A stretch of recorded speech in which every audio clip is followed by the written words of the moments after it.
Welcome everyone to People on Dating. I'm your host, Will Morales. And for those of you who are tuning in for the first time, this podcast is about the ups and downs of dating and how to navigate through it.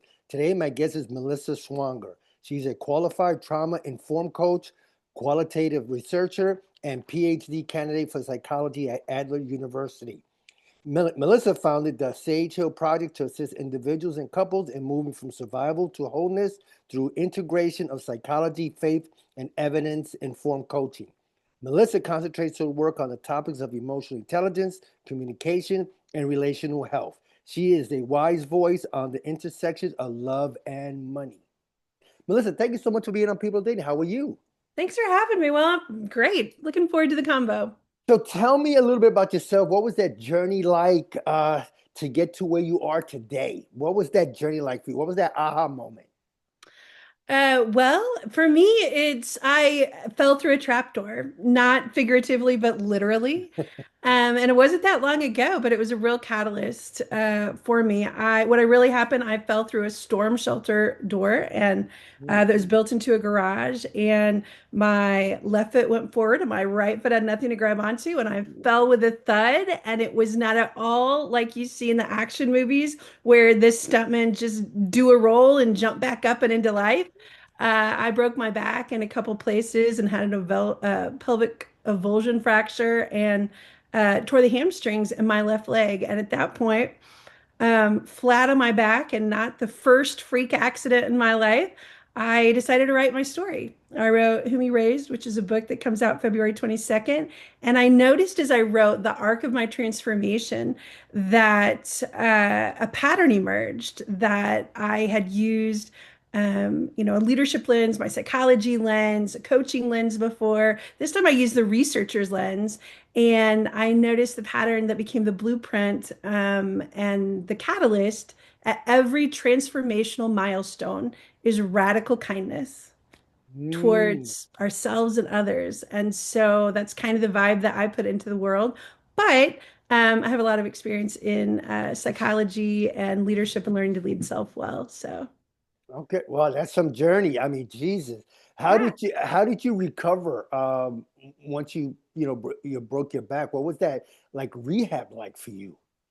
Well, it's really it's interesting. I didn't know if I was going to say this here or not, but this was my second freak accident. I did say that, but the first freak accident actually put me in a wheelchair, and they said I'll never walk again. Oh, gee. So I already had a system for rehab that it took me 4 years to relearn how to walk, and then not only did I walk again, I ran races, summited mountains. So I had a pretty good system in place. So this was easier than that. But I had a lot of time. There's several points in my life. I have some medical trauma where I've had those moments of being in bed rest. And it was this kind of quiet time where I was really like, what do you want me to do with this? And I just heard write my story. And so the rehab wasn't the hardest part. How I filled the gap of immobility was writing my story. Yeah. Wow. Today's subject is a good one, overcoming financial hurdles in a relationship. And I Yeah. definitely could speak to that because I've been there. Um, Melissa, in today's modern dating, that's what since when I read stories, everything's about modern dating. Um, has the competition between men and women intensified when it comes to financial stability? Because I'm seeing, again, reading articles and seeing other podcasts where women are demanding that the men make a certain amount because they're at a certain level. Some guys can't meet that certain level. Is relationship becoming financial competition? Well, I think you bring up a really interesting point is that this is part of the workplace spilling over into relationships. And I think that is pretty typical. We're seeing a real push for gender parity in pay. And as we see that push for gender parity in pay, then there's a conversation naturally that occurs in informal spaces about should men and women be making equal? Who should be paying for what? And what are the expectations? And I think it always boils down to expectations. And I don't think it necessarily has to be equal paychecks or equal income, but I think it is about navigating those expectations in a way that mitigates collateral damage. Yeah, because it seems like both sex's expectation of the other person is higher than when I was younger. Um, and you know, and I think some people set certain types of boundaries. Some people have financial boundaries. Some people have personal boundaries. It seems like the financial boundaries have is such a thin line because for me personally, if I'm going on a date, I'm paying. I have no problem. That's just me. Now guys are like looking to go 50-50, and then women are saying, oh, he must be broke. Is it typical now? And I don't want to go back to the same question, but women are making money, they're going to college, they're graduating more than men are. Uh, is 2026 going to be a year where more women are going to be single now because again men can't meet the financial expectations? I know Well, it's I going think back to the same kind of question, but yeah, I, no, yeah. there's a different lens to that question. And I don't have a crystal ball for 2026, but I can tell you it's trending. And so the concept of chivalry and men paying for the dates, I don't think that's necessarily gone away. Here's where I think there's a shift. Mhm. Women used to have to rely on men for financial stability. And there has been over the last few decades, and we still don't have gender parity in pay, but there's been a shift where more women are financially independent. Mhm. And so, where relationships used to really require part women needing financial stability and relying on men to meet those needs, and men began to feel, I think, as there was more financial independence, used by that. Am I only here as a paycheck, right? Am I respected or needed in other fulfilling ways, emotionally connected, emotionally intimate ways, or is it just a means to an end? And then women, as they gain financial independence, are then saying, I don't need a provider. I need emotional intimacy and stability. And so when we take finances out of the equation, there's this emotional honesty that's left. And so for sure, there's people of both genders that want to use the other one to feel more financially secure. It's a prime need, right? Right. So with the economy the way it is, there's many people who are entering relationships of both sexes trying to find security, and it has nothing to do with that emotional intimacy. So my advice is to be authentic and be honest, but also to know yourself. Like if you're coming to a place where you know where your values are and you Mhm. know what you're looking for in a relationship, and doesn't have to do with financial security, or in order for you to feel safe in a relationship, you need X, Y, and Z financial for security from the other partner. That's a conversation. I think rather than focus on finances, it's about communication. There's no right or wrong answers. It's just you Mhm. knowing yourself well enough to know what you're looking for and when you find it. Wow, wow, I like that. I'm just again because I'm seeing now listen, people that go on TikTok and Instagram, they could be doing it just for clicks or whatever. Uh, But it seems that, uh, again, what I'm reading, I saw a JP Morgan study that said that women between 25 and 44 by the year 2030, which maybe it's me, I really don't believe that, but that's just me, that are going to be single and all that because of whether it's men can't meet the expectations again in terms of financial stability. Um, in your opinion and in your studies, do you think men feel that they're being used for their financial their financial, let's say, literacy, if that makes sense? Yeah, go ahead. I can see, yeah, you. Yeah. there's definitely a group of men. I mean, studies show that there's a group of men who definitely feel they've been used as a provider, Hmm. and especially as the divorce rate has increased, and you see men who have been divorced or men who feel they've been used in relationships without marriage, that there's a certain group of them, and those studies are showing that it's trending upward on saying, I would rather stay single. And that doesn't mean that I'm not going to have a relationship. It means that I don't want to engage I don't want to commit to the point of merging finances or being financially responsible for someone. We definitely hear that. Do I know if I believe the statistics that it's going to become normalized, or is it just a trend where there's an increase in statistics, so now we're talking about it? Yeah. I don't know that it's going to tip the scale to being normalized, but we do see a shift on in both genders of a willingness to stay single longer. And some of those who do get married still are getting married because of financial reasons. There's financial boons to filing together or having insurance on one or person's job as insurance and the others doesn't. So on the flip side of that, yes, we hear that both genders are trending towards a willingness to stay single. And I have seen the reports that you're talking about that say in the next decade, women are going to choose to be single or men are going to choose to be single. And it depends on which report you read on which gender reported that. Yeah, exactly. But I also think that the economy is making for some unusual marriages of people of varying gender identities coming together to say, we want to be financially secure through marriage, even though we don't have the typical or traditional emotional intimacy involved in that. And I think there's a lot of conversation when it comes to how people are surviving this economy. And it used to just be women who are marrying for financial security historically and systemically in this country. And now we see a shift to where everyone's coming together and saying, one of the primary reasons for marriage is economic stability. If you have that on your own, now those people of both genders are saying, well, maybe I just won't get married then, kind of bucking the Mhm. system and saying, I'm going to choose to pursue this. And most of that, what's missing in the allegory is I don't want to be hurt. I've been hurt and I don't want to be hurt. And so part of what I do in this world is address that trauma, that transformation, so that we aren't making fear-based decisions. But a lot of what Mhm. you're talking about is a fear-based decision.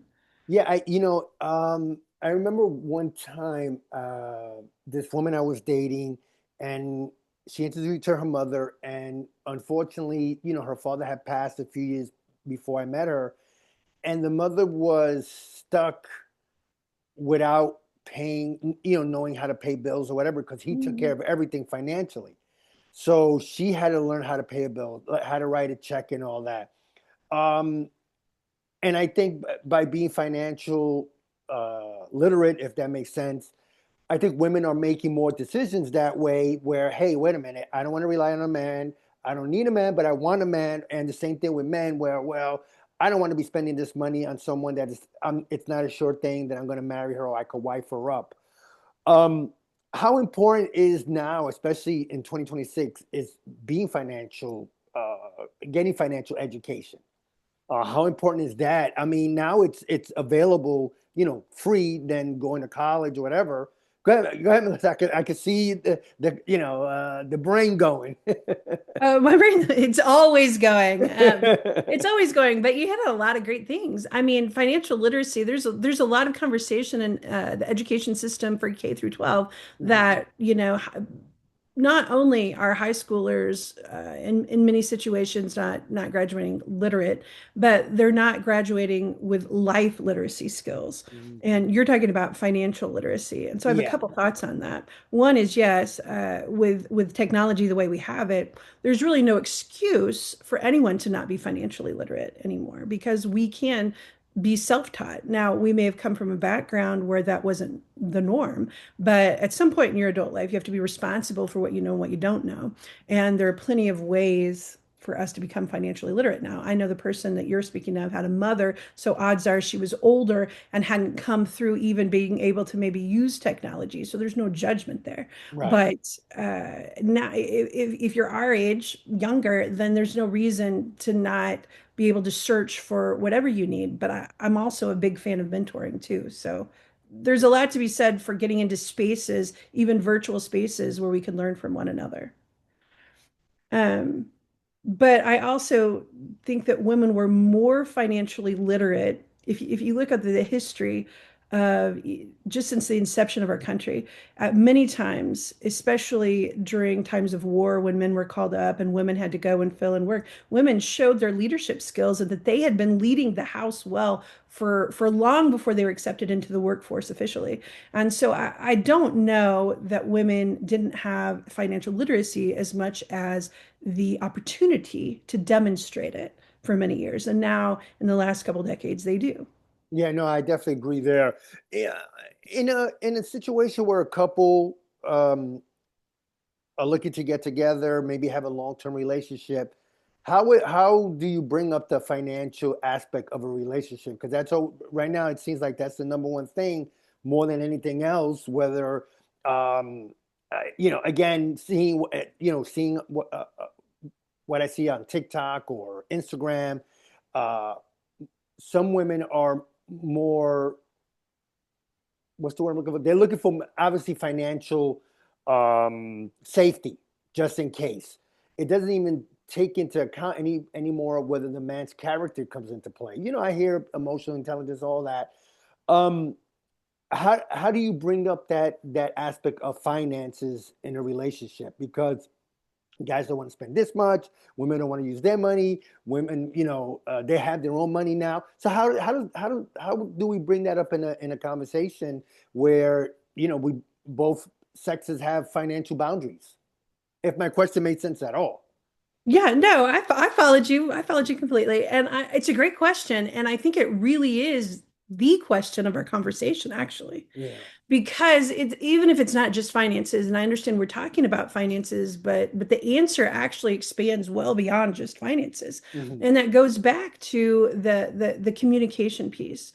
And it goes back to even before the communication, it's an inward communication, right? Hmm. And my recommendation before getting into relationships is to understand ourselves really well, to fall in love with ourselves so well that we know our value system, we know what we're looking for, we know what complements us. We're not walking around looking for a plug to plug in for safety and security. We are already complete. We're not looking for another half. We're looking for another whole, right? And that's where we get the partnership.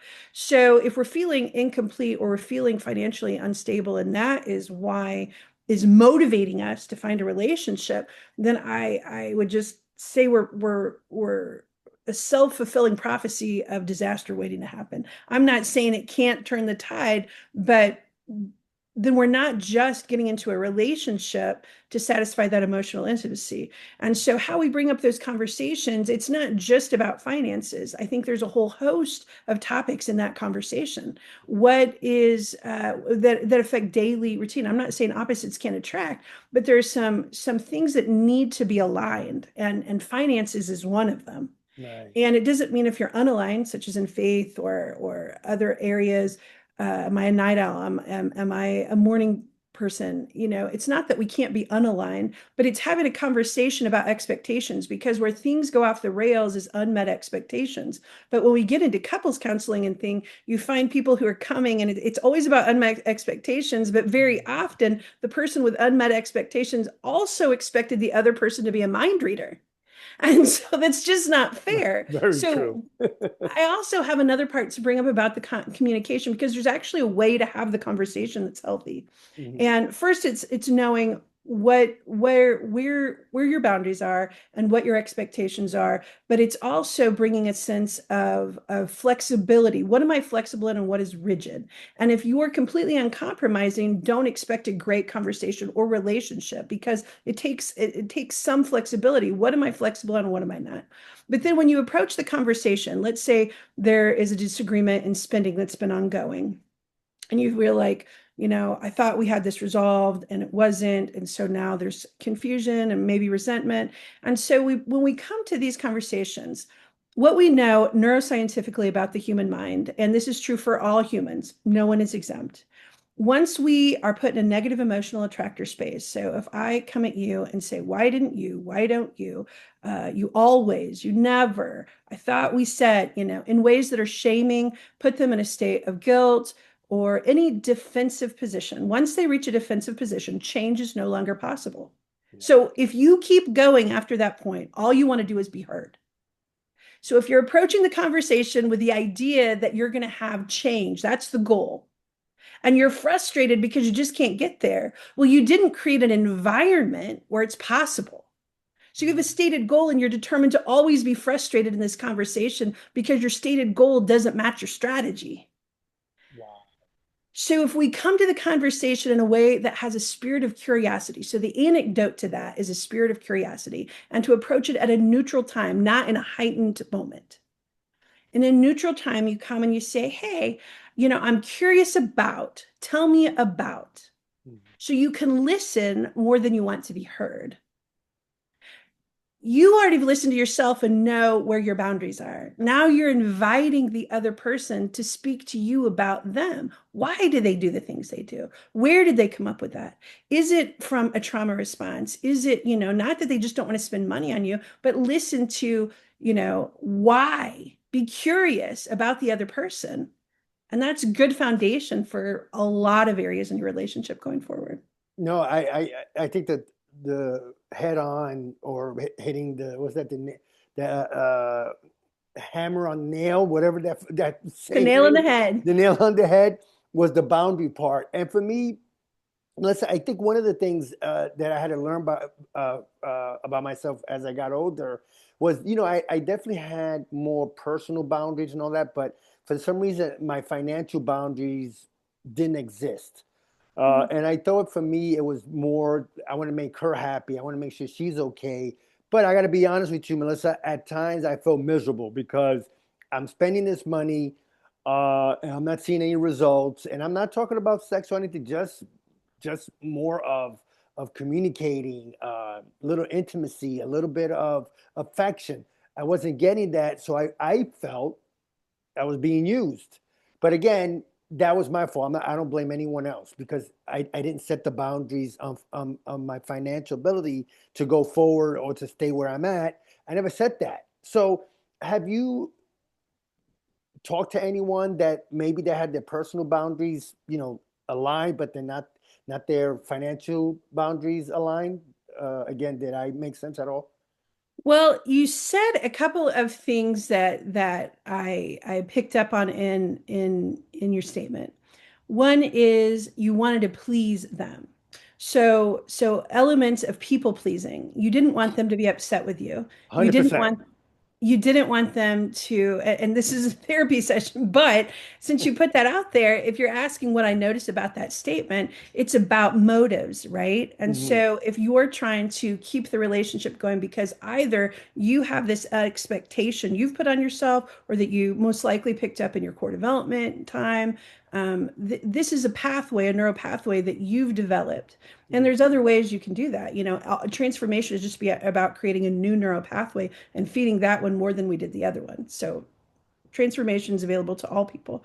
But in this particular instance, it's about exploring for yourself, why am I doing the things I'm doing? Right. And so the only person we can change is ourselves. We can never change any other human being. And so it's always about introspection. And your boundary is what am I willing to tolerate and what is acceptable to me, not what can I force somebody else to do. Yeah. Yeah. And Sorry, I didn't so mean to go. I didn't mean to go. Yes, and I had to do that, Melissa. I had to sit down and say to myself, okay, why am I doing this? What's the end goal for me and all that? So I had to again work on myself, and it took pretty much, 6 months to a year, maybe even still 6, 7 years later. I still work on it. I make sure that sure. I'm always, aware of what I'm doing and what I'm spending. So that what you said, yeah, it's all on me. I don't blame anyone else for my screw ups. I'm the one that did it. You It's asked, great that we own ourselves, but I it's said also it's not yes. a screw up. It's just an evolution. Living Yeah. things change and grow, and we are a living thing. And dead things stagnate and don't change. So the fact that you're changing and challenging yourself, all of that is exactly what we're supposed to do as humans for the rest of our lives. We never arrive, and the things that we have overcome, we still revisit because we don't want to go back to that default, right? That Yeah. neural pathway is still there. We're just not feeding it. So we can always check in with ourselves and see which pathway we're on. But the other part is the motivation, and so the reciprocity. So were you expecting something in exchange for that? I know you said it wasn't sex. It was more about emotional intimacy and connection. And I don't know the situation, but when we're talking in generally, not just about this specific situation, but I mean in generalities, when you feel there's an unmet expectation, it's what was the motivation there? Have I, financial security is one piece, and to you it's a critical piece, and to many other men and women it's a critical piece. Women, financial stability is actually really key for many women. Mm. But you thought this equals this, and with the spirit of curiosity, what was that woman's expectation? Did she feel that her emotional needs were met? Did she feel you were creating a space that made her feel safe to share or connect? Did you talk about how often one person wants to, when do we want to text, or when do we, what does physical intimacy look like, even outside of sex, but including sex? Like, it's a communication piece. Again, I keep coming back to it, but it crosses literally every area of relationship, is that communication of our expectation, and what are our needs. But it takes a lot of courage to share your needs because you don't want to be rejected. Yeah, no, you hit it right on the head.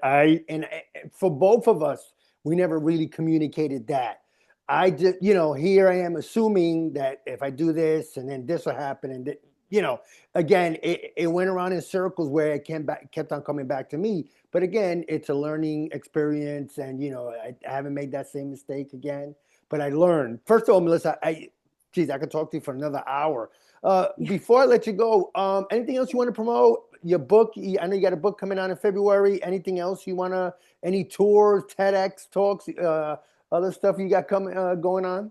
I have Allegiant Stadium coming up end of February, and a couple other times Ooh. this year. There's speaking engagements, but you can find that and connect with me on www.thesagehillproject.com. We're mobilizing radical kindness, and you can find out all the ways to connect with me. And my book is coming out February 22nd, Whom You Raised. Thanks for Yeah, saying it. no, no, definitely. I'll put that on the show notes. And before I let you go, one more, a last word on overcoming financial, let's say liabilities or overcoming financial setbacks. Can you give us one last word? I would say don't make it about finances. That finances is one element that is necessary, but if we are living where that is the center, you're missing out on the beauty of a lot more intimate parts of the relationship, and the beauty of life. So don't let finances be the hiccup, and communication is key. Yeah, no, you said that. Definitely communication. Well, Melissa, again, thank you so much for being on People on Dating. I really, really appreciate it. Yeah, thanks so much. Well, I appreciate you having me. My pleasure. Bye bye.